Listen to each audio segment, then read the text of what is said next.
Bienvenue dans cette nouvelle vidéo. J'aimerais qu'on parle aujourd'hui un petit peu du prix des études de médecine en France. Qu'est-ce qu'il y a comme poste de dépense? Parce que évidemment le prix de la fac lui n'est pas du tout cher, c'est dans les 100-200 euros par an, sauf quand tu deviens interne où là ça devient 600 euros.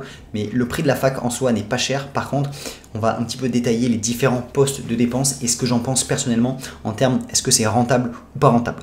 Donc on va commencer par le poste de dépense le plus important, notamment en première année, mais également en quatrième, cinquième, sixième année, c'est l'écurie. Pour tous ceux qui me demandent qu'est-ce que c'est une écurie c'est une classe préparatoire, c'est un organisme privé dans lequel tu vas pouvoir avoir accès à des locaux pour aller travailler, donc par exemple des salles de cours qui sont climatisées, dans lesquelles tu vas pouvoir y aller à n'importe quelle heure de la journée, le week-end. Moi je travaillais beaucoup à la bibliothèque, mais la bibliothèque elle fermait à 19 h, elle était fermée le samedi, etc.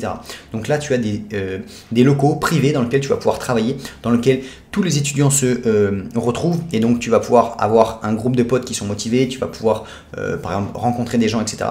Donc ça l'écurie c'est un bon endroit. Également à l'écurie, tu vas avoir des cours chaque semaine sur les différents cours qu'il y a à la fac pour essayer de les comprendre, etc.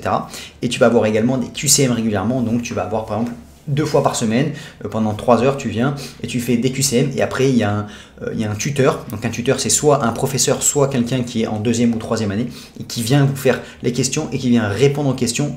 Donc faire la correction plus répondre à vos questions. Donc ça, c'est pas mal. Ça vous permet de faire des QCM régulièrement, de poser vos questions, de comprendre, et également de vous mettre des objectifs pour vous dire, ok, là j'ai QCM sur cette matière, donc je me motive à travailler, j'ai cet objectif pour travailler. Donc ça, c'est l'écurie.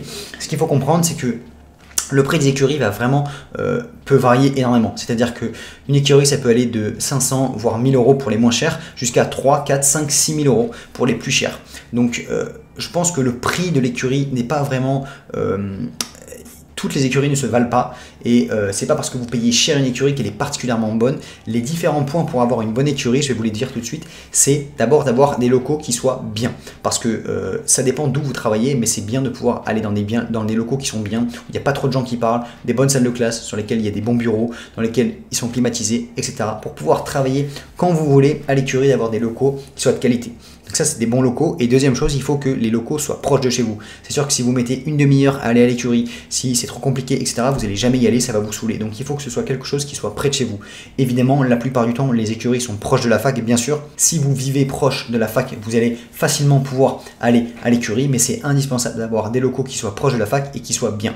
Et ensuite, le troisième point, il va falloir que vous soyez avec vos potes, avec des gens qui sont motivés. C'est pour moi l'élément quasiment le plus important de l'écurie, c'est pouvoir se retrouver avec ses potes, pouvoir de 1, se motiver à travailler ensemble et de 2, pouvoir avoir aussi des moments quand vous avez écurie de détente, de pouvoir rigoler ensemble et de vous motiver. Donc ça, c'est le plus important.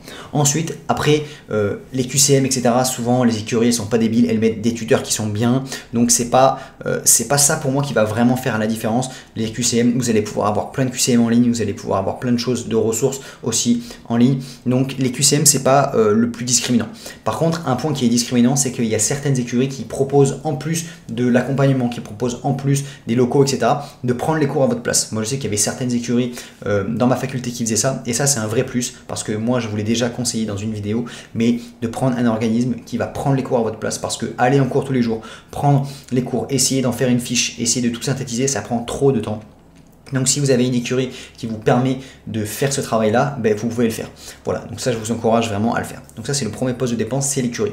Ensuite le deuxième poste de dépense, ça va être évidemment un appartement étudiant. Si vous avez vos parents par exemple qui habitent proche de la fac, qui vous êtes à moins de 20 minutes de transport, vous pouvez vous permettre de vivre chez vos parents, ça va vous permettre d'avoir un soutien, ça va vous permettre de faire la nourriture à votre place, etc., de faire le ménage, vous allez vraiment vous délester de différentes tâches. Ça c'est bien. Mais si vous êtes à plus de 20-30 minutes de votre endroit de vie, c'est impossible parce que vous allez perdre trop de temps dans les transports, vous allez être stressé et si vous pensez que vous allez pouvoir travailler une demi-heure dans le métro ou quoi en écoutant vos cours, franchement, c'est pas comme ça que vous allez réussir.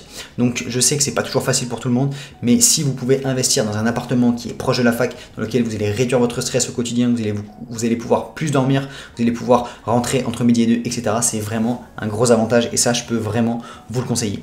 Donc l'appartement c'est pour moi un élément qui a été très important dans ma réussite en première année, mais également en sixième année, parce que j'étais proche de la fac, j'étais bien et voilà. Après quand j'étais en sixième année ou en première année, Par exemple, c'était mes parents qui rentraient des fois le week-end me faire le ménage, qui s'occupaient de me faire des plats, etc. J'ai essayé de déléguer un maximum. J'ai fait une vidéo dédiée sur l'importance de déléguer, mais c'est important de pas trop se rajouter de stress. C'est pour ça que certaines personnes préfèrent rester chez leurs parents, mais si vous pouvez avoir le soutien de vos parents, c'est encore mieux. Ensuite, le troisième poste de dépense, ça va être des supports pour pouvoir travailler. Donc moi, je vous conseille quand même de travailler dans de bonnes conditions. Si on a envie de réussir, il faut investir un minimum dans sa réussite. Donc si vous voulez un outil qui soit polyvalent et qui soit performant, etc. et pas trop cher, vous pouvez prendre un iPad, c'est parfait. Vous pouvez prendre un iPad Air avec un clavier souris, avec un clavier et un stylet. Vous avez tout ce qu'il faut. Vous pouvez prendre vos cours à la main. Vous pouvez prendre directement les PDF de vos cours. Vous pouvez les surligner sur l'application GoodNote, etc. J'ai fait une vidéo dédiée comment utiliser son iPad. Je vous invite à aller la voir. Mais vraiment, l'iPad, c'est top. Dans les 500-600 euros, vous avez un outil de travail performant. Donc ça, il n'y a pas d'excuse. Ensuite, si vous voulez prendre un Mac, etc., ça vaut un peu plus cher, mais ça marche aussi très bien. Mais vraiment, si vous voulez pas faire trop de dépenses, l'iPad, c'est bien. Ensuite, donc ça, c'est le poste de dépense qui va vous permettre de travailler correctement sur vos cours. Évidemment, vous pouvez avoir simplement vos cours papier, vous allez les imprimer régulièrement et après, vous avez des surligneurs, vous avez des choses comme ça, vous avez des feuilles de papier. Ça aussi, ça peut être un moyen. Mais ce que je vous invite juste à comprendre, c'est que des fois, c'est important d'avoir des bons supports pour pouvoir travailler, des bons supports de cours, être dans des bonnes conditions, être heureux de travailler sur soi. Quand on est en première année, c'est sûr que c'est pas toujours évident parce qu'il y a des gens qui n'ont pas les moyens, qui peuvent pas se le permettre et je le comprends totalement et donc il faut essayer de faire au mieux. Après, quand vous êtes en deuxième, troisième année, tout le monde a le temps d'aller prendre un travail étudiant, tout le monde a le temps de pouvoir mettre un peu de sous de côté pour pouvoir aller s'acheter après des supports de cours. Donc ça, vraiment, il n'y a plus d'excuses. Après, ceux qui ont les excuses, malheureusement, ce sont les gens qui ne passent pas à l'action. Donc allez faire un travail étudiant, mettez des sous de côté pour pouvoir investir ensuite dans vos supports de cours, iPad, Mac, etc. Voilà. Et ensuite, quand vous êtes pendant l'externat, donc ça c'est moins vrai en première année, mais quand vous êtes dans l'externat, vous allez devoir acheter les collèges. Donc les collèges, ce sont les livres pour préparer l'internat. Donc c'est vrai qu'ils ne sont pas donnés, c'est 40 € le livre, il faut en acheter à peu près 1 ou 2 par mois, donc ça fait un sacré poste de dépense. Rapprochez-vous de la fac parce que avec la librairie, avec la faculté, avec la bibliothèque, vous allez pouvoir avoir accès gratuitement à tous les livres en ligne. Donc ça, c'est pas mal aussi. Ceux qui n'ont pas envie d'acheter les livres, ceux qui ne peuvent pas se le permettre, vous pouvez également avoir les livres en ligne. Voilà. Et puis après, il y a évidemment le quotidien. Bien manger, c'est important. Je vous ai dit dans plusieurs vidéos que c'était important de faire attention à son alimentation et on peut bien manger en mangeant sain et équilibré, et justement ce ne sont pas des choses très chères, donc vous pouvez acheter des légumes, vous allez acheter du riz, des pâtes et après une certaine source de protéines et finalement quand vous préparez votre nourriture à l'avance, quand vous préparez votre alimentation et que ce soit en préparant à l'avance, etc., vous allez être beaucoup plus rentable que de ne pas préparer, de toujours manger dehors, etc. Donc je vous encourage vraiment à planifier votre semaine en termes de nourriture, de prendre des bonnes choses qui soient rentables. Évidemment, quand on est étudiant, on n'a pas toujours le temps et l'argent pour s'acheter des produits trop chers, donc allez à l'essentiel et n'achetez pas trop de choses à côté.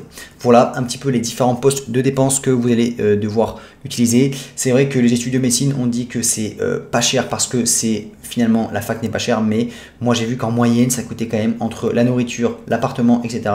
c'était quasiment 1 000 € par mois, donc c'est pas donné et il faut savoir mettre un petit peu de sous de côté quand on est en par exemple deuxième, troisième année pour pouvoir préparer ça. Évidemment, tout le monde n'a pas le luxe de pouvoir se payer un appartement. Mais voilà, après, ce sont un investissement qui peut être rentable sur le long terme. Sachez qu'il y a plusieurs alternatives. Par exemple, on peut s'engager à travailler dans des déserts médicaux et avoir une bourse de 1 000 € par mois par la fac. Donc ça, renseignez-vous de ce côté-là. Et ensuite, il y en a certains qui font des prêts étudiants et qui sont ensuite remboursés quand vous allez être interne, quand vous allez être médecin. Voilà, n'hésitez pas un petit peu à me faire part de vos retours en commentaire sur quelle est votre organisation à vous, qu'est-ce que ça vous parle. Et moi, je vous souhaite de bonnes révisions et je vous dis à la prochaine. Ciao!